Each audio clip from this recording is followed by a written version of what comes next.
लाहौर में शाहदरा के मकाम पर आज रात सैलाब का खतरा, इंतजामिया हाई अलर्ट। ननकाना साहब में सैलाब के खदशे के पेश नज़र हैड बल्लों की कई करीबी आबादियों को महफूज मकामात पर मुंतकिल होने की हिदायत जारी कर दी गई।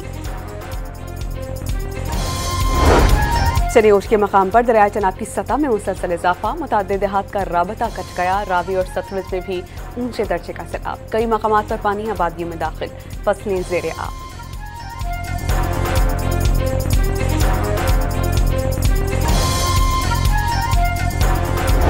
साहिवाल में पुलिस और इमदादी इदारों का बरवक्त इक़दाम, नूर शाह के करीब पानी में फंसे खानदानों को रेस्क्यू कर लिया गया। रेस्क्यू 1112 ने तमाम अफराद और उनके जानवरों को महफूज मकामात पर मुंतकिल किया।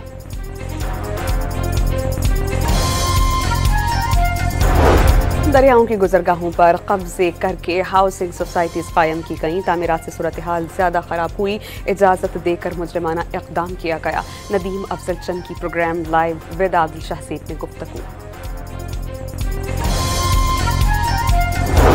खैबर पख्तूनख्वा और पंजाब के बाद सिंध में सैलाब का खतरा, NDMA ने हाई अलर्ट जारी कर दिया। वज़ीर आला सिंध मुराद अली शाह की फौरी इक़दामात की हिदायत, वज़रा को फोकल पर्सन मुकर्रर कर दिया।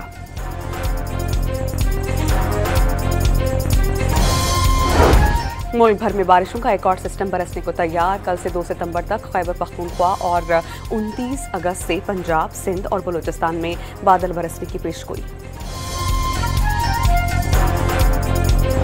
दीरबाला में 4 रोज से जारी ऑपरेशन में 9 दहशतगर्द हलाक, दहशतगर्दों की फायरिंग से 2 शहरी जाम हक, 10 पुलिस एहलकार जख्मी।